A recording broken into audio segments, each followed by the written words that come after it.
నిలబడండి. 119వ కీర్తన 49వ వచనం నుండి 56 వరకు ఉత్తర ప్రచుత రీతిగా చదువుకుందాం. 119వ కీర్తన 49వ వచనం, 119వ సంకీర్తన 49వ వచనం నుంచి 56 వచనాల వరకు ఉత్తర ప్రచుత రీతిగా చదువుకుందాం. 49వ వచనం. నీ సేవకునికి దయచేయబడిన మాట జ్ఞాపకము చేస్తున్నాము, దాని వలన నీవు నాకు నిరీక్షణ పుట్టించి ఉన్నావు.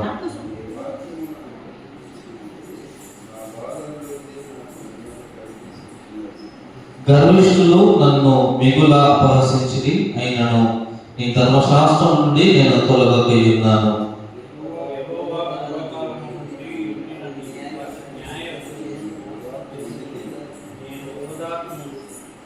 నీ ధర్మశాస్త్రమును విడిచి నడుస్తున్న భక్తిహీనులను చూడగా నాకు అధిక రోషం పుట్టుచున్నది.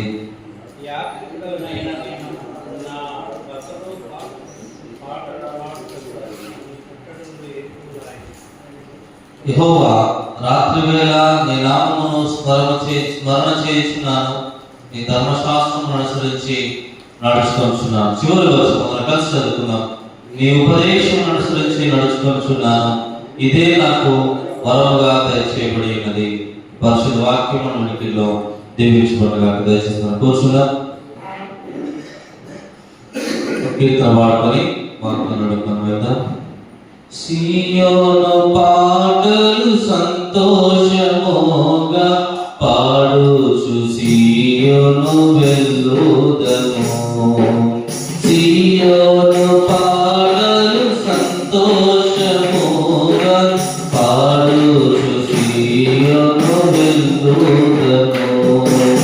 ఆనందమయ పరలోకము అన్నది అక్కడ నుండి వచ్చునెసు. ఆనందమయ పరలోకము అన్నది అక్కడ నుండి వచ్చునెసు. పాడైన హోరము పాపంబు మాని విధేయులై వీరాతుల్లురే. ఆనందము సంపూర్ణ కలసి పాడేదము ప్రభు యేసుకు జై. సియోను పాటలు సంతోషముగా పాడుచు సియోను వెళ్ళుదము. లోకాన శాశ్వతానందమేమి లేదని చెప్పెను ప్రియుడికు. లోకాన శాశ్వతానందమేమి లేదని చెప్పెను ప్రియుడికు. పొందవలేని లోకము నందు కొంతకాలమెన్నో శ్రమలు. పొందవలేని లోకము నందు కొంతకాలమెన్నో శ్రమలు. సియోను పాటలు సంతోషముగా పాడుచు సియోను జము. మారాను పోలిన చేదైన కలముల ద్వారా పోవలసియున్నానివి. మారాను పోలిన చేదైన కలముల ద్వారా పోవలసియున్నానివి.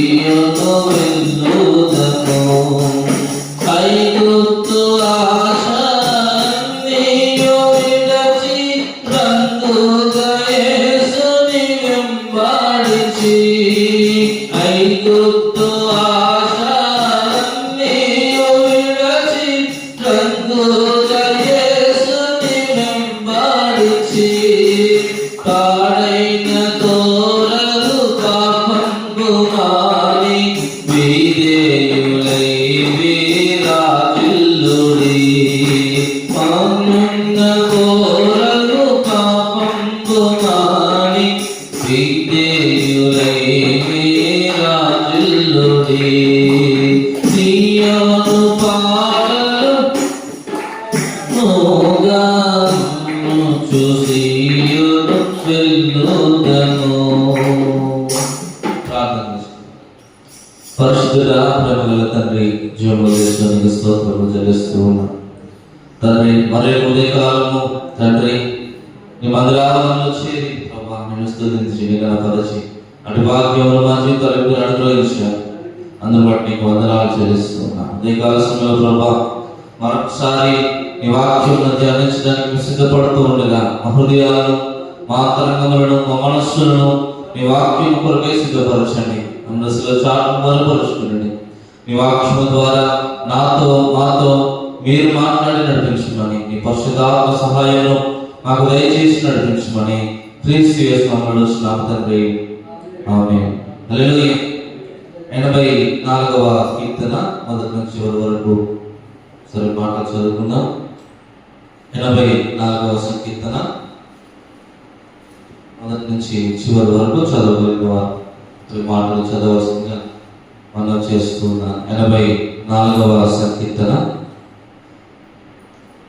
సైన్యములకు అధిపతి యెహోవా, నీ నివాసములు ఎంత రమ్యములు!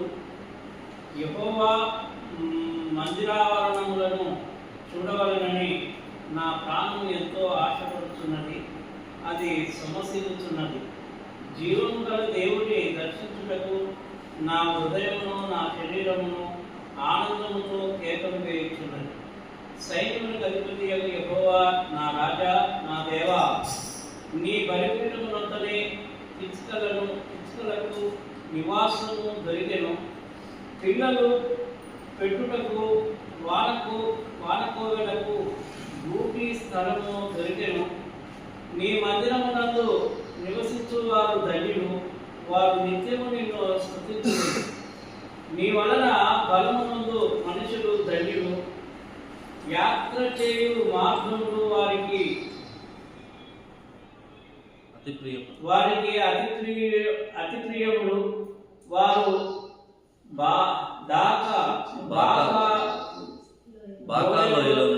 వెళ్ళుచు దానిని జలమయంగా చేయుదురు. తొలకరి వాన దాన్ని దీవెనలతో కప్పును.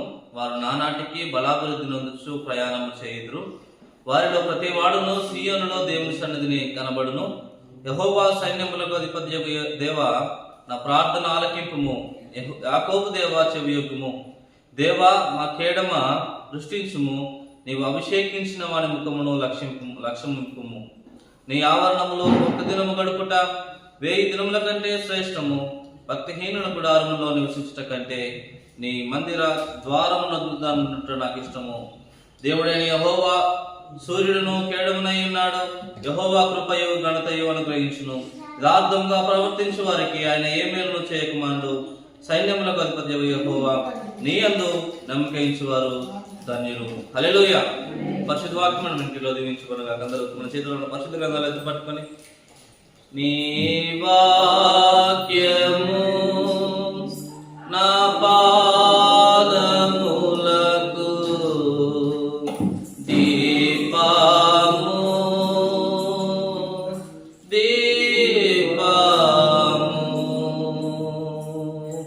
నా త్రోవకు వెలుగై వెలుగై వెలుగై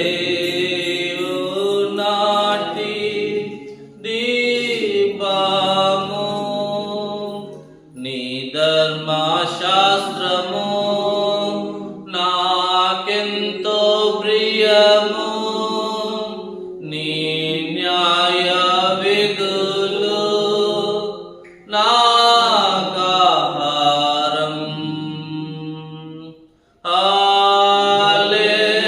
హల్లెలూయా,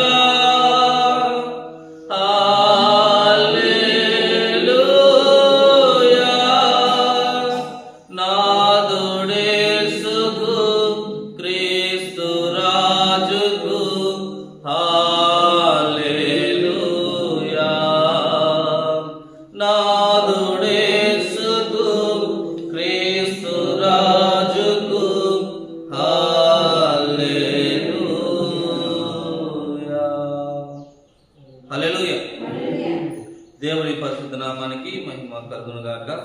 మరొక ఆదివారము ఈ విధంగా దేవుని మందిరావరణంలో చేరి మరి ఈ విధంగా దేవుని స్తుతించు వాక్యమును దేవుడు మనందరికీ అనుగ్రహించిన విధానమును బట్టి దేవునికి కృతజ్ఞతాస్తుతులు తెలియపరుస్తూ ఉన్నాను. దేవుని నామానికి మహిమ కలుగును గాక.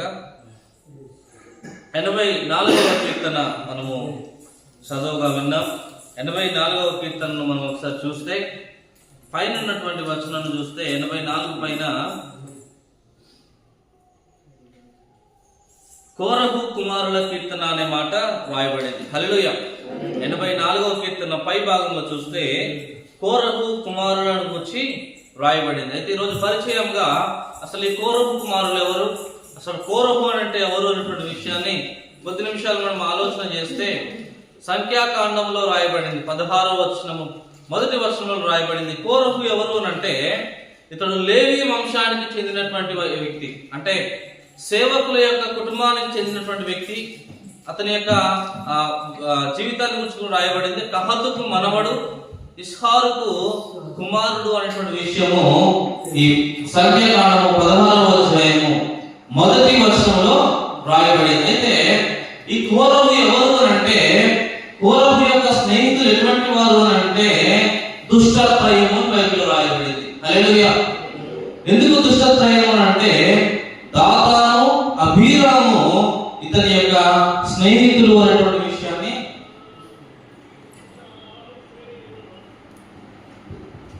మనం చూడవచ్చు. దాతాను అబీరాములు ఇతని యొక్క స్నేహితులు అనేటువంటి విషయాన్ని మనం గమనించవచ్చు. ఇశ్రాయేలు ప్రజలు అరణ్య ప్రదేశంలో ఉన్నప్పుడు దేవుడు మోషేను అహరోనును ఏర్పాటు చేసుకొని వారు నడిపిస్తూ ఉన్నారు. ఇశ్రాయేలు ప్రజలు నడిపిస్తూ ఉన్నప్పుడు ఈ దాతాను అబీరాములు వీరితో కలిసినటువంటి కోరహు యెహోవాకు విరోధంగా పోయినట్లుగా చూస్తాం. అంటే మీరు మాత్రమే సేవ చేస్తారా, మీరు మాత్రమే నాయకులు అన్నట్లుగా ఇశ్రాయేలు మీదకి మోషే మీదకి తిరుగుబాటు చేసినప్పుడు అక్కడ జరిగినటువంటి కార్యం ఏంటంటే మనం చూస్తే దేవుడు ఉగ్రతను పంపించినట్లుగా అక్కడ మనం చూడవచ్చు. ఈ విషయాన్ని 16వ అధ్యాయము 2వ వచనం సంఖ్యాకాండము 16 2వ వచనంలో దీన్ని మనం గమనించడం జరుగుతా ఉంది. అంత మాత్రమే కాదు కానీ కోరహు ఎవరు అంటే మోషే యొక్క పినతండ్రి, అంటే మోషే యొక్క బాబాయ్, సొంత బాబాయ్. ఆ తర్వాత మనం గమనిస్తే అంత మాత్రమే కాదు, ఈ మోషేకు విరోధంగా 250 మందిని గుంపుగా చేసుకొని ముఠా చేసుకొని మోషే మీదకి తిరుగుబాటు చేసినట్లుగా మనము గమనించవచ్చు. అంత మాత్రం దాని గల కారణం ఏంటి, అసలు కోరహు తిరుగుబాటు చేయడానికి గల కారణం ఏంటి అంటే తన కళ్ళ ముందు పుట్టిన తన యొక్క అన్న కుమారుడు ఎదగడాన్ని చూసి, నాయకుడవడాన్ని చూసి సహించలేక అసూయతో, రెండవది అధికార వాంఛతో అధికారం కావాలనుకున్నాడు. అసూయ కలిగింది తన కుమారుడు ఎదుగుతా ఉంటే. అప్పుడు తన మీదికి తిరుగుబాటు చేసినప్పుడు మనం గమనిస్తే వాళ్ళు వెండి ధూపార్తులను పట్టుకొని దేవుని మందిరానికి వచ్చారట. మందిరానికి వచ్చినప్పుడు దేవుడు అక్కడ నేను ఎవరిని ఏర్పాటు చేసుకున్నాడో అక్కడ నిరూపించడం మనం చూస్తాము. అయితే నేల చినిగిపోయినట్లుగా, ఆ నేల చినిగిపోయి ఆ యొక్క కుటుంబాలను మింగివేసినట్లుగా మనం చూస్తాము. ఆ సమయంలో వారి యొక్క భార్యలు, వారి యొక్క కుమారులు, వారి పిల్లలు, వారికి కలిగిన సమస్తము కూడా వాళ్ళు నేల వారిని బ్రతికుండగానే మింగేసినట్లుగా బైబిల్లో మనం చూడొచ్చు. దేవుడు తాను నిరూపించుకున్నాడు, నేను మోషేను అహరోనులను నేను నియమించుకున్నాను అని చెప్పేసి నియమించుకున్నాడు. ఆ ఉగ్రత ఒక భయంకరమైనటువంటి ఉగ్రతగా బైబిల్లో మనం చూడొచ్చు. ఎందుకంటే దీనికి స్మృతి చిహ్నంగా వాళ్ళు ఏం చేశారు అంటే ఇశ్రాయేలు ప్రజలు ఒక వెండి దుపాత్రను తీసుకొని బలిపీఠం మీద రేకులను చేయించారట. రేకులను చేయించి మరెన్నడూ కూడా ఇటువంటి దుష్ట కార్యం ఇశ్రాయేలీలో జరగవద్దు అని చెప్పేసి చిహ్నాన్ని వాళ్ళు ఏర్పాటు చేసుకున్నట్లుగా బైబిల్లో మనం గమనించవచ్చు.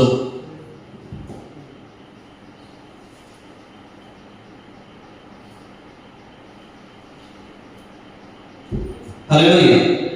అయితే ఈ యొక్క అహరోన్, ఈ యొక్క కోరాహు, అతనికి అబీరాము, దాతాను అనేటువంటి కుటుంబం అంతా కూడా నేల నరవిడిచి వాళ్ళు నెగివేసినట్టుగా మనం చూస్తూ ఉన్నాం.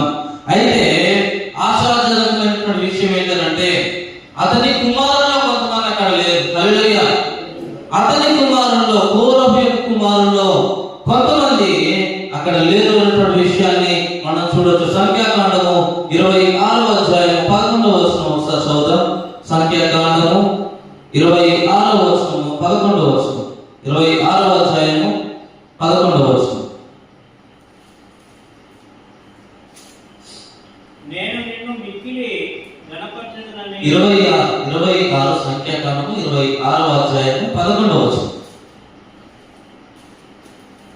26వ అధ్యాయము 11వ వచనం. అయితే కోరాహు కుమారుడు చావలేదు. చాలు. అయితే కోరహు కుమారుడు చావలేదు. హల్లెలూయా. తండ్రి ఎటువంటి వాడు అని అంటే దుర్మార్గుడు అనేటువంటి విషయాన్ని మనం చూస్తూ ఉన్నాం. దుర్మార్గుడు దుష్టుడు, కానీ ఆయన కుమారుడు భక్తి పరుడు. అందుకే ఒకవేళ అతని యొక్క కుమారుడు కొంతమంది ఆ రోజు చనిపోయిండొచ్చు, కానీ కొంతమంది విడిచిపెట్టబడ్డారు, కొంతమంది రక్షింపబడ్డారు. ఆ తర్వాత మనం గమనిస్తే కీర్తనలో 150 కీర్తనల్లో 11 కీర్తనలు ఈ కోరహు కుమారుడు రచించడం జరిగింది. ఆ తర్వాత ఆయన కుమారుని బట్టి దేవుడు ఎంతగానో స్తుతిస్తున్నట్లుగా కూడా మనం చూడొచ్చు. కోరహు కుమారులను వచ్చినటువంటి కీర్తనలు 11 కీర్తనలు బైబిల్లో మనం చూస్తా ఉన్నాం. ఆ విధంగా దేవుడు తండ్రి దుష్టుడైనప్పటికీ కూడా కుమారులను ఆ విధంగా ఆశీర్వదించి నడిపించినటువంటి స్థితిని మనం గమనించవచ్చు. అయితే ఈ యొక్క 84వ కీర్తనను మనం గమనిస్తూ ఉన్నప్పుడు 84వ కీర్తన ధన్య జీవులు అనేటువంటి అంశాన్ని గురించి ఈ రోజు నేను మీతో కలిసి ధ్యానించడానికి నేను ఇష్టపడుతూ ఉన్నాను. 84వ సంకీర్తనను మనం చూస్తే ఇందులో ఒక 2 విషయాలు జ్ఞాపకం చేసిన రోజు నేను ముగిస్తాను. ఇందులో చాలా విషయాలు ఉన్నాయి, కానీ అంత చెప్పడానికి సమయం సరిపోదు కాబట్టి రెండు విషయాలు, కేవలం 2 విషయాలు అని చెప్పేసి నేను ముగిస్తాను. మొదటిది, నీ మందిరం ముందు నివసించే వారు ధన్యులు. రెండవదిగా చూస్తే నీ వలన బలమునందు మనుషులు ధన్యులు. హల్లెలూయా. మొదటిది, నీ మందిరం ముందు నివసించే వారు ధన్యులు. 84వ కీర్తన 4వ వచనం చదువు మాటలు. 84వ కీర్తన 4వ వచనం. నీ మందిరమునందు నివసించువారు ధన్యులు, వారు నిత్యము నిన్ను స్తుతించుదురు. చాలా ఇక్కడ మనం చూస్తూ ఉన్నాము, కీర్తనకారుడు రాస్తా ఉన్నాడు ఏమనంటే నీ మందిరమందు నివసించేటువంటి వారు ధన్యులు. ఎటువంటి వారు ధన్యులట? ధన్యులు ఏ విధంగా మార్చబడతారు అంటే మందిరంలో నివసించడానికి ఇష్టపడినప్పుడు వాళ్ళు ధన్యులుగా తీర్చబడతా ఉంటారు. మనకందరికి తెలిసినటువంటి పాట, దేవా నీ ఆవరణం నాకెంతో శ్రేయస్కరమని పాడుతూ ఉంటాం మనం. అంటే దేవుని ఆలయంలో శ్రేష్టమైన దీవెనలు ఉన్నాయి, ఆశీర్వాదాలతో ఉన్నాయి అన్నటువంటి విషయాన్ని మనం చూస్తా ఉన్నాం. దేవుని మందిరంలో ఎప్పుడు కూడా ఆశీర్వాదాలు అనేటివి సిద్ధంగా మన కొరకు సిద్ధపరిచి ఉంటాయి అన్నటువంటి విషయాన్ని మీకు జ్ఞాపకం చేస్తూ ఉన్నాను. ఇక్కడ భక్తులు మనం ఆలోచన చేస్తే, భక్తులు మందిరానికి వెళ్ళి మందిరంలో ఉన్న రూపాన్ని గురించి ఆయన చెప్పట్లేదు. ఇంత అందంగా ఉంది ఆలయము, బలిపీఠం ఇంత అందంగా ఉందని చెప్పేసి చెప్పట్లేదు, కానీ మందిరంలో నివసించుట ధన్యత అనేటువంటి మాటను జ్ఞాపకం చేస్తా ఉన్నాడు. అంత మాత్రమే కాదు, మందిరంలోకి వెళ్ళమని చెప్పేసి ఎవరు కూడా ఆయన బలవంతం చేయట్లేదు, కానీ తన హృదయం తన అంతరంగం తను బలవంతం చేస్తా ఉంది. ఆయన మందిరంలోకి వెళ్ళాలి అని చెప్పేసి ఒక ఆలోచన తన హృదయంలో కలిగినట్లుగా మనం చూస్తా ఉన్నాము. మందిరంలోకి నేను వెళ్ళాలి, ఆయన మందిరంలో నివసించేటువంటి వారు ధన్యులు అని చెప్పేసి మాట్లాడుతూ ఉన్నాడు. అంత మాత్రమే కాదు, కానీ దేవుని మందిరంలోకి వెళ్ళిన తర్వాత ఆయనకు ఒక దృశ్యాన్ని ఆయన చూస్తూ ఉన్నాడు. ఒక 2 రకాల పక్షులను ఆయన అక్కడ మూడవ వచనం చదువుదాం ఒకసారి. మూడవ వచనం. సైన్యములకు అధిపతియగు యెహోవా నా రాజా, నా దేవా, నీ బలిపీఠమునొద్దనే పిచ్చుకలకు నివాసము దొరికెను. పిల్లలు పెట్టుటకు వానకోవెలకు గూటి స్థలము దొరికెను. హల్లెలూయా. రెండు రకాల పక్షులను గురించి తెలియపరుస్తున్నాడు ఇక్కడ కీర్తనకారుడు. దేవుని మందిరంలోకి వెళ్ళి చూసినప్పుడు ఆ బలిపీఠం దగ్గర రెండు రకాల పక్షులు నివాసం చేస్తా ఉన్నాయట. మొదటిది ఏంటి అంటే పిచ్చుకలు. హల్లెలూయా. మొదటిది పిచ్చుకలు బలిపీఠం దగ్గర నివాసం చేస్తా ఉన్నాయి. రెండవది వానకోవెల, అది గూటి స్థలము, దానికి అక్కడ దొరికింది అనే విషయాన్ని చూస్తున్నాం. మొదటిది పిచ్చుకలు. పిచ్చుకల గురించి ఆలోచన చేస్తే పిచ్చుకలు చాలా స్వల్పమైనవి. అంటే సృష్టిలో చాలా చిన్న జీవి ఏది అంటే పిచ్చుక అని చెప్పొచ్చు. పిచ్చుక చాలా ఆకారంలో చిన్నదిగా కనబడతా ఉంది, కానీ పరలోకపు తండ్రి వాటికి తన పవిత్ర ఆలయంలో స్థానం ఇచ్చినట్టుగా మనం చూస్తా ఉన్నాం. ఆ పిచ్చుకలకు దేవుడి మందిరంలో స్థలం దొరికింది. అయితే బైబిల్లో మనం చూడొచ్చు, ఆకాశ పక్షులను చూడండి, అవి విత్తవు కోయవు అని చెప్పేసి, అవి విలాసపడవు అని చెప్పేసి క్రీస్తు ప్రభువులు మాట్లాడుతూ ఉంటాడు. ఇక్కడ కూడా చూస్తే పక్షులు నిరాశపడడం ఎప్పుడు కూడా మనం చూడము. పక్షులు అనేటువంటివి ఎప్పుడు కూడా నిరాశపడవు. అయితే ఈ పిచ్చుకలను గురించి, పక్షులను గురించి బైబిల్లో చాలా తక్కువ సార్లు ప్రస్తావించబడింది. రెండే సార్లు ఈ పిచ్చుకల గురించి రాయబడింది. కానీ ఆ విషయాలు ఎంతో మర్మమైన విషయాలు అందులో దారుణమైనటువంటి విషయాన్ని మీకు జ్ఞాపకం చేస్తున్నాను. పిచ్చుకల గురించి ఇందులో మనం చూస్తే మరొక రెండు విషయాలు, పిచ్చుకల గురించి ఒక రెండు విషయాలను మీకు జ్ఞాపకం చేయాలని ఆశిస్తున్నాను. పిచ్చుక ఒంటరి పక్షి. హల్లెలూయా. పిచ్చుక ఒంటరి పక్షి. 102వ కీర్తన 7వ వచనంలో కీర్తనకారుడు మాట తెలియపరుస్తాడు. చూద్దాం మాట. 102వ కీర్తన 7వ వచనం. 102వ కీర్తన 7వ వచనం. రాత్రి మెలకువగా నుండి ఇంటి మీద నున్న పిచ్చుక వలె నేను ఉన్నాను. హల్లెలూయా. మరొక మాట తెలియపరుస్తా ఉన్నాడు కీర్తనకారుడు. ఏమంటా ఉన్నాడు అంటే, తనకు కలిగిన వేదనని పిచ్చుక జీవితంలో పోలుస్తా ఉన్నాడు. రాత్రి మెలకువగా ఉన్నాను, అయినా ఒంటరిగా నేను ఉన్నానని చెప్పేసి మాట్లాడుతూ ఉన్నాడు. ఈ వచనంలో రెండు విషయాలు ఉన్నట్లుగా మనం చూడొచ్చు. మొదటిది ఒంటరితనము, రాత్రి వేళ ఒంటరిగా ఉన్నాడు.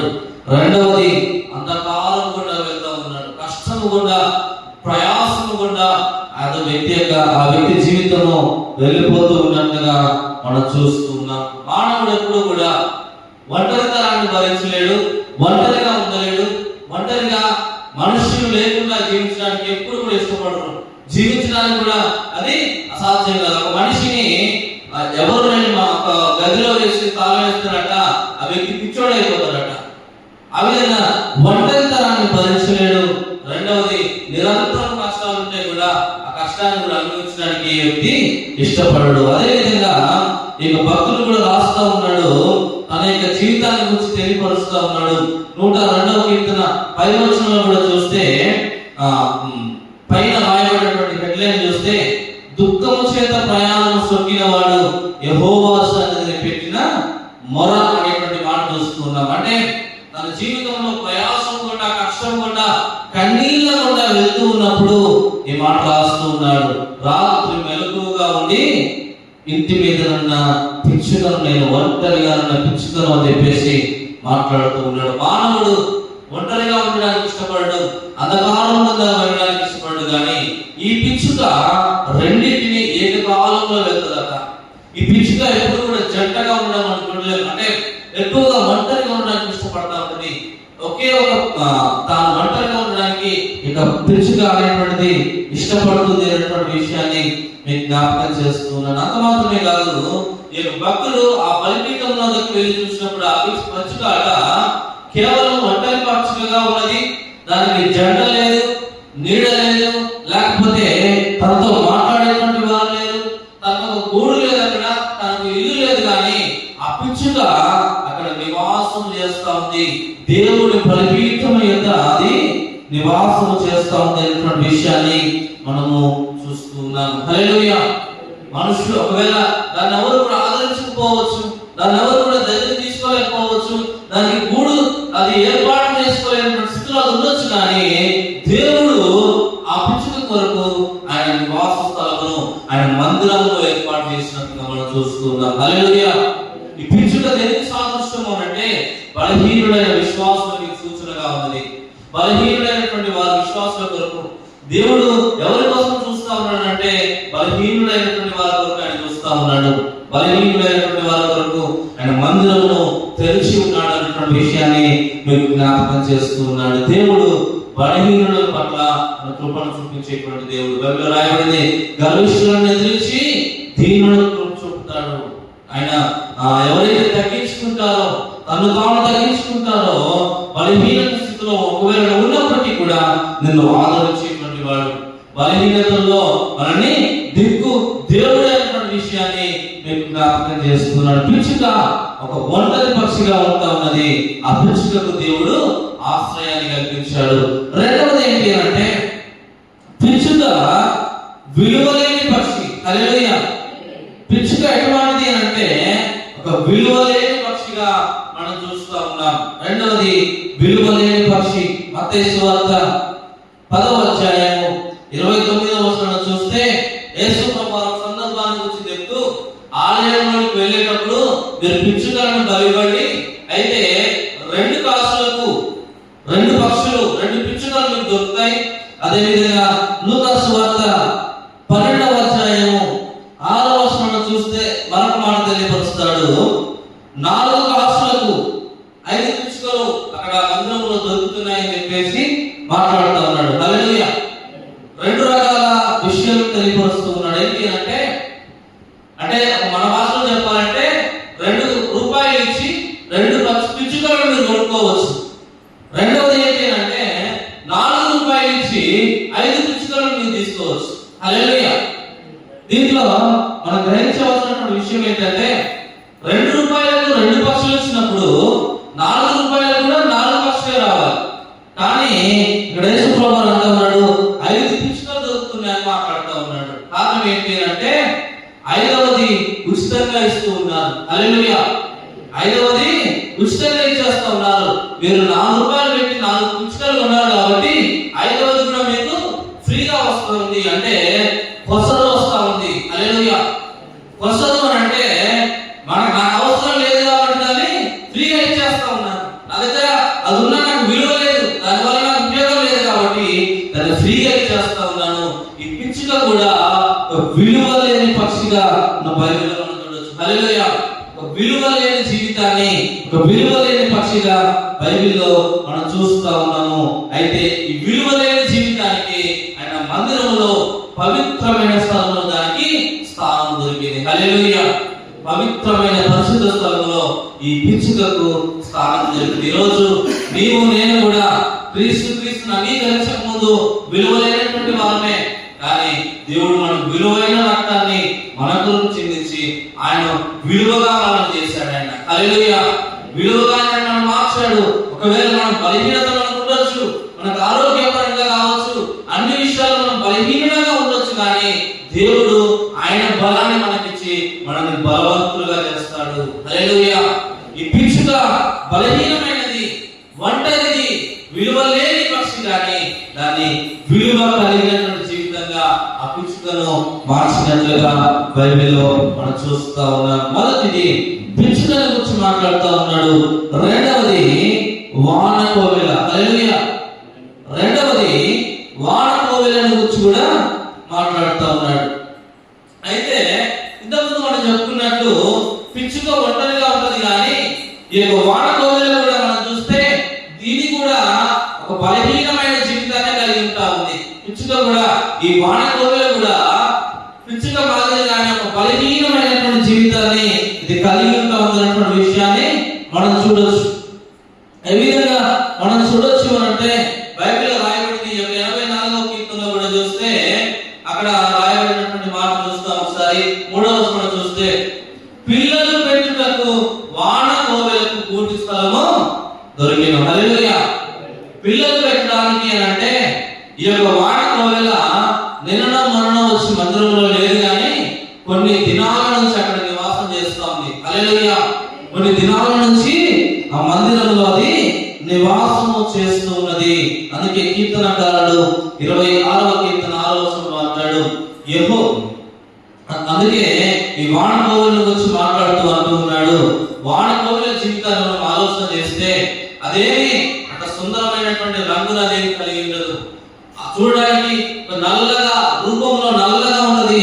చూడడానికి కాకిని కానీ ఒక వానకోవిలను కానీ ఎవరు కూడా ఇష్టపడరు. అయితే దానికి ఉన్నటువంటి ఒక వరం ఏంటి అంటే అది మధురంగా పాడుతుందట. హల్లెలూయా. మధురంగా పాడగలరు. మనకు తెలుసు, ఎవరైనా బాగా పాటలు పాడాలని ఏమంటారంటే గాన కోకిల అంటారు. గాన కోకిల అని చెప్పేసి మాట్లాడుతూ ఉంటాం. కోకిలాగా పాడుతా ఉంది అని చెప్పేసి, అంటే అంత తీయగా పాడుతా ఉంది అని చెప్పేసి మనం మాట్లాడుతూ ఉంటాం. కానీ ఈ యొక్క కోవిల యొక్క జీవితాన్ని మనం ఆలోచన చేస్తే తన గూడును తాను నిర్మించుకోలేదు. హల్లెలూయా. ఈ యొక్క కోవెల తన గూడును తాను నిర్మించుకోలేదు, కానీ కాకి ఎప్పుడైతే గూడు పెడుతుందో ఆ కాకి యొక్క గుడ్ల మధ్యలో తన గుడ్లను తీసుకుని వెళ్ళి అక్కడ పెడుతుంది తన గుడ్లను. అంటే తన యొక్క గూటిని కూడా నిర్మించుకోలేని ఒక బలహీనమైన స్థితిని కలిగి ఉంటా ఉంది ఈ యొక్క కోవెల అన్న విషయాన్ని. ఈ వాన కోవెల ఒక బలహీనమైన జీవితాన్ని సూచిస్తా ఉంది. విశ్వాసంగా మన జీవితంలో కూడా బలహీనులుగా మనం ఉంటాం. కొన్ని సందర్భాల్లో ఒక రకంగా చెప్పాలంటే మనం బలహీనమే.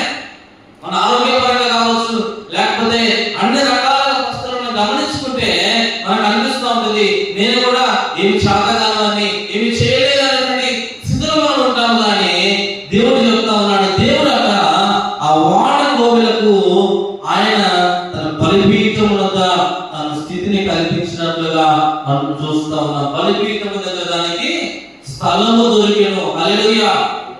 ఆయన దగ్గర స్థలము దొరికింది అనేటువంటి విషయాన్ని మనం ఇక్కడ చూస్తూ ఉన్నాము. వాన కోవెలకు పూర్తి స్థలము ఎక్కడ దొరికింది అంటే దేవుని మందిరంలో దొరికింది. దేవుడు చాలా సార్లు చెప్పాడు, యేసు ప్రభువారు, నేను పాపులనే పిలవచ్చింది కానీ నీతిమంతుల కోసం నేను రాలేదు. బలహీనులను బలపరచడానికి వచ్చాను, బలహీనులను బలవంతులుగా చేయడానికి వచ్చాను తప్ప నేను బలవంతుల కోసం రాలేదు. లేకపోతే నేనే నీతిమంతులను చెప్పుకునేటువంటి వారి కోసం నేను రాలేదు, కానీ బలహీనుల కోసం నేను వచ్చాను. హల్లెలూయా. రోజు నీవు నేను మందిరానికి ఎందుకు రావాలి అంటే మందిరంలో మనం బలపరచబడతాం. దేవుని వాక్యం చేత మనం బలపరచబడతాము.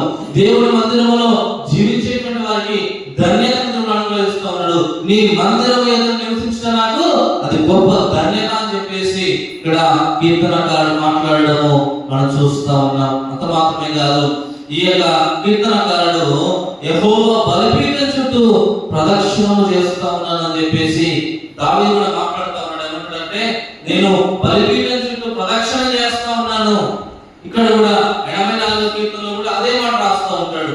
నేను మందిరం చుట్టూ ఆయన తిరుగుతూ ఉన్నప్పుడు ఆయనకి పిచ్చుకలు కనిపిస్తా ఉన్నాయి. పిచ్చుక, వానకోవిల, 2 పక్షులు కనిపిస్తా ఉన్నాయి. ఈ 2 పక్షుల గురించి ఈ రోజు మనం ధ్యానం చేసుకున్నాం. అందుకే 84వ కీర్తన 10వ వచనం కూడా అంటాడు, నీ మందిర ద్వారమునందు ఉంటే నాకు ఇష్టము, నీ మందిర ద్వారమునందు ఉంటే నాకు ఇష్టము, నీ మందిరమునందు నివసించువారు ధన్యులు. హల్లెలూయా. మొదటి ధన్యత ఏంటంటే ఆయన మందిరంలో నివసించడము, అది గొప్ప ధన్యత. బలహీనులైనటువంటి మనల్ని బలవంతులుగా చేసేది దేవుని మందిరము. హల్లెలూయా. రెండవదిగా చూస్తే నీ వలన బలమునందు మనుషులు ధన్యులు. 84వ కీర్తన 5వ వచనం చూద్దాం ఒకసారి. ఇదే 84వ కీర్తన 5వ వచనం. నీ వలన బలమునందు మనుషులు ధన్యులు, యాత్ర చేయు మహాత్ములు వారికి అతిప్రియములు. హల్లెలూయా. ఇక్కడ మరొక మాట మాట్లాడుతూ ఉన్నాడు, నీ వలన బలమునందు వారు ధన్యులు. మనుషులు ఎటువంటి వారట? ఎటువంటి వారు ధన్యులు అంటే దేవుని వలన ఎవరైతే బలం పొందుకుంటారో వారు ధన్యులు అని చెప్పేసి మాట్లాడుతూ ఉన్నాడు. కీర్తనకారుడైనటువంటి దావీదు గారు కూడా 18వ కీర్తన 1వ వచనంలో మాట తెలియపరుస్తున్నాడు. ఏమంటారంటే యెహోవా నా బలమా, యెహోవా నా బలమా, నేను నిన్నే ప్రేమించుచున్నాను అని చెప్పేసి దావీదు మాట్లాడుతూ ఉంటాడు. ఆయనే బలంగా చేసుకున్నాడు, ఆయన్నే ఆశ్రయదుర్గంగా, ఆయన్నే పీడంగా చేసుకున్న దావీదు ఈ రకంగా మాట్లాడడానికి గల కారణం ఏంటి అంటే దావీదు జీవితంలో మనం గమనిస్తే దావీదు దేవుని బలాన్ని స్వీకరించాడు. తన ముందున్నటువంటి రాజు సౌలు దేవుని తృణీకరించినట్లుగా మనం చూస్తాం. ఎందుకు, ఏ విధంగా దావీదు దేవుని స్తుతించాడు అని అంటే చాలా రకమైనటువంటి స్థితిలో తన జీవితంలో వచ్చాయి. చాలా రకమైనటువంటి శత్రువులు, తన జీవితం అంతా కూడా యుద్ధాలే. మనం చూస్తే ఒక ప్రాముఖ్యమైనటువంటి 5 విషయాలు మనం చూస్తే, మొదటిది గొల్యాతుతో యుద్ధం చేయడం అంత సామాన్యమైన విషయం కాదు. గొల్యాతు అనేటువంటి శత్రువు ఎదురుగా ఉన్నప్పుడు కూడా అతని మీద కూడా విజయం పొందుకున్నట్లుగా చూస్తాం. రెండవది, సౌలు తన తరిమాడు. ఆ యొక్క శత్రువు తరుగుతున్నప్పటికీ కూడా దావీదు దేవుని పైన తన యొక్క నమ్మకం పెట్టుకున్నాడు. మూడవది, తన కుమారుడైన అబ్షాలోము దావీదు యొక్క రాజ్యాన్ని 2గా చీల్చేసి దావీదు మీదకే వచ్చినప్పుడు అప్పుడు కూడా దావీదు దేవుని మీదనే తన మనసును అనుకున్నట్టుగా మనం చూస్తాం. నాలుగవది, షిమీ అనేటువంటి వ్యక్తి సౌలు యొక్క అనుచరుడైనటువంటి షిమీ కూడా తన మీదకి తిరుగుబాటు చేశాడు. చివరిది ఎవరు అంటే అహీతోపెలు, అంటే తన స్నేహితుడుగా ఉన్నటువంటి వ్యక్తే, తన పక్కన ఉన్నటువంటి వ్యక్తే దావీదు మీద తిరుగుబాటు చేసినప్పుడు కూడా తన జీవితం అంతా కూడా యుద్ధాలే అయినప్పటికీ కూడా దేవుడి పైన తన మనస్సును నిలుపుకున్నాడు. ఆయనను బలంగా చేసుకున్నాడు. కాబట్టి తన జీవితంలో ఎంతమంది శత్రువులు వచ్చినా కూడా దావీదు విశ్వాసాన్ని కొంచెం కూడా కదల్చలేకపోయారు. హల్లెలూయా. కారణం ఏంటి అంటే దేవుడు అతను బలంగా చేసుకున్నాడు. ఈరోజు మన జీవితంలో మన బలం ఏమైనది అనే విషయాన్ని పరీక్ష చేసుకోవాలి. దేవుని మనం బలంగా చేసుకుంటే మన జీవితంలో ఎటువంటి సమస్య వచ్చినప్పటికీ కూడా దాన్ని జయించుకుంటూ మనము వెళ్ళిపోగలుగుతాము. రెండవది ఏంటంటే, మొదటిది ఆయన బలము, దేవుని బలము. రెండవది ప్రార్థన బలము. హల్లెలూయా. ప్రార్థన అనేటువంటి బలం మనందరికీ తెలుసు. చాలా సార్లు ప్రసంగికులు కూడా చెప్తూ ఉంటారు ప్రార్థన చేసుకోవాలని. కానీ మనము అన్ని చేస్తాం, కానీ ప్రార్థన మాత్రం సమయం ఇవ్వము. మన వ్యక్తిగత జీవితంలో కావచ్చు, మందిరంలో కావచ్చు, ఎప్పుడైనా సరే ప్రార్థన తప్ప అన్నిటికీ మనం సమయం ఇస్తూ ఉంటాం. కానీ ప్రార్థన చాలా శ్రేష్టమైనది. హల్లెలూయా. ఒకసారి నేను ఇంటర్వ్యూ చూసినప్పుడు 90 Minutes in Heaven అనేటువంటి ఒక మూవీ తీశాడు ఆయన. అంటే 90 నిమిషాలు నేను పరలోకంలో ఉన్నాననేటువంటి ఒక మూవీ తీసినప్పుడు దాన్ని ఆ పాస్టర్ గారు ఆయన మాట్లాడుకున్నప్పుడు తనకి సాక్ష్యాన్ని ఆయన పంచుకుంటా ఉన్నాడు. ఆయన పేరు డాన్ పైపర్ అనేటువంటి వ్యక్తి. ఆయన ఒక బ్యాప్టిస్ట్ సంఘ కాపరి. అయితే ఆయన రోజు ప్రయాణం చేస్తూ వెళ్తూ ఉన్నప్పుడు ఒక లారీ తన కారు కొట్టేసినప్పుడు అక్కడికక్కడ చనిపోయాడు. చనిపోయిన తర్వాత పోలీసులు వచ్చారు, అంబులెన్స్ వచ్చింది. వాళ్ళు చూడగానే నిర్ధారించుకున్నారు కారు తుత్తునీలుగా అయిపోయింది అనమాట. అంటే కారు తన మధ్యలో ఉన్న వ్యక్తి కూడా నలిగిపోయాడు. అక్కడే బతకడానికి ఏమీ లేదు. ఆ చేయి పట్టుకుని చూసినప్పుడు ఆ పల్స్ లేదు, అంటే ఆ యొక్క పల్స్ లేదు. ఆ యొక్క గుండె దగ్గర పెట్టి చూసినప్పుడు ఆ గుండె కూడా కొట్టుకోవడం లేదు. చనిపోయాడు అని చెప్పేసి నిర్ధారించేసి ఇక అంటే ఆ యొక్క కారులో పంపించేసి అతన్ని సమాధి చేయడానికి సిద్ధపడతా ఉన్నారు అక్కడ పోలీసులు. అయితే ఒక వ్యక్తి వచ్చాడు అక్కడికి. ఒక ప్రార్థన ఒక వ్యక్తి ఆ యొక్క పోలీసు దగ్గరికి వచ్చి అడుగుతా ఉంటాడు, అయ్యా ఒక్కరు నేను ప్రార్థన చేయాలి, 2 నిమిషాలు నేను ప్రార్థన చేయాలి, దయచేసి నాకు అనుమతి ఇవ్వండి అంటే ఆయన అంటాడు, నువ్వు చేయడానికి ఏం లేదయ్యా, ఆయన చనిపోయి గంట దాటిపోయింది, నువ్వు చేయడానికి ఏమీ లేదు, ప్రార్థన చేసినా ఆయన ఏమి బతకడం అని చెప్పేసి ఆ వ్యక్తి మాట్లాడుతూ ఉంటాడు. అయితే ఆ యొక్క కారు ఎక్కి తెచ్చుకొని లోపలికి వెళ్ళిపోయి ఆ వ్యక్తి మీద చేయబెట్టి ప్రార్థన చేస్తూ ఉంటాడు. అదే విధంగా రక్తమణంలో ఉన్న వ్యక్తి మీద చేయబెట్టి ప్రార్థన చేస్తూ ఒక పాట పాడుతూ ఉంటే ఈ చనిపోయిన వ్యక్తి కూడా అతనితో కలిసి పాట పాడుతూ ఉన్నాడు. హల్లెలూయా. చనిపోయిన వ్యక్తి అతనితో కలిసి పాట పాడుతూ ఉన్నప్పుడు బయటకు వచ్చి చెప్తాడు, అయ్యా దయచేసి చూడండి, ఆయన పాట పాడుతూ ఉన్నాడు, నేను విన్నాను, దయచేసి మీరు ఆ యొక్క వ్యక్తి మరొకసారి టెస్ట్ చేయండి అంటే పోలీసులు వెళ్ళి చూస్తే అతనికి పల్స్ కొట్టుకుంటా ఉందట. హల్లెలూయా. మరలా ఆ వ్యక్తి ఒక మరణంలోనికి వెళ్ళిపోయిన వ్యక్తి మరలా 90 నిమిషాల తర్వాత తన ప్రాణం తిరిగి వచ్చేసిందట. హల్లెలూయా. ఒకవేళ యూట్యూబ్ లో ఉన్న దాంట్లో మీరు చూడొచ్చు, 90 నిమిషాలు నేను పరలోకం యొక్క ద్వారం దగ్గరికి వెళ్ళి నేను తిరిగి వచ్చానని చెప్పేసి ఒక ఇంటర్వ్యూలో తన మాటను తెలియపరిచాడు. కాబట్టి ప్రార్థన చాలా ప్రభావం ఉంటుంది. మనం అనుకోవచ్చు ప్రార్థన కదా అన్నట్టుగా సింపుల్ గా మనం తీసేస్తాం, కానీ ప్రార్థనకు చాలా బలం ఉంటుంది. ప్రార్థనకు చాలా శక్తి ఉన్నదన్నటువంటి విషయాన్ని మీకు జ్ఞాపకం చేస్తున్నాను. రెండవది ఏంటంటే వాక్యం అనే బలం. హల్లెలూయా.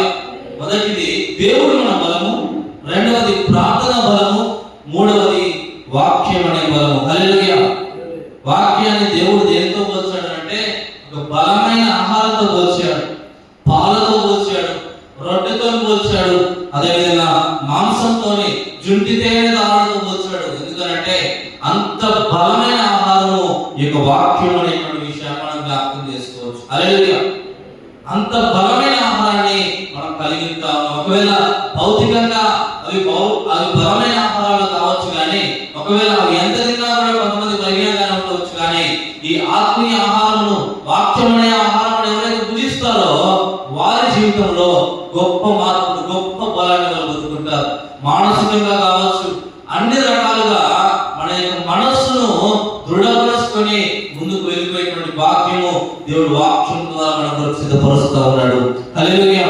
మొదటి యోహాను పత్రిక, యోహాను రాసిన మొదటి పత్రిక 2వ అధ్యాయం 14వ వచనము ఒకసారి ఈ మాట చదువుదాం. మనం చూసినట్లయితే యోహాను రాసిన మొదటి పత్రిక 2వ అధ్యాయం 14వ వచనం చూస్తే, యవనస్తులారా మీరు బలవంతులు, దేవుని వాక్యము మీ యందు నిలుచుచున్నది, మీరు దుష్టుని జయించి ఉన్నారు. హల్లెలూయా.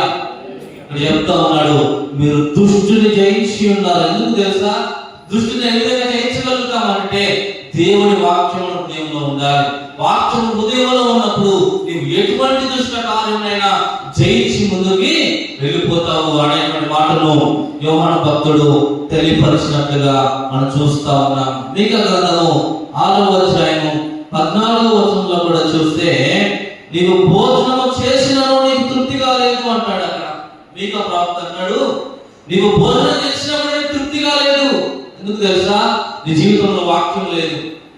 దేవుడు తెలియజేస్తా ఉన్నాడు, వాక్యం అనే ఆ యొక్క పాలతో, వాక్యం అనే తేనెతో నీ హృదయాన్ని నువ్వు నింపుకున్నట్లయితే నీవు దుష్టుని, అపవాది కార్యాలను నీవు జయించగలుగుతావు.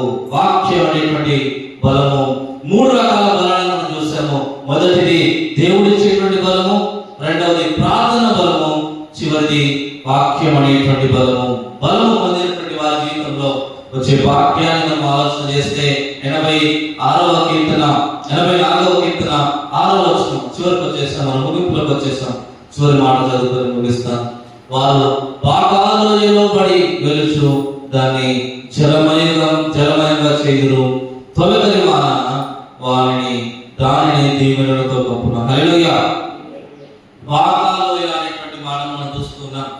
బాకా అంటే అది ఇశ్రాయేల్ దేశంలో ఎక్కడ కూడా లేదు, కానీ భక్తుడు తన జీవితంలో కలిగిన కన్నీళ్లను, ఆ ప్రయాసం, కష్టాలను గురించి వ్రాస్తూ దానికి సూచనగా ఈ మాట రాస్తూ ఉన్నాడు. బాకాలోయలో గుండా వెలుచు దానిని జలమయంగా చేస్తారు.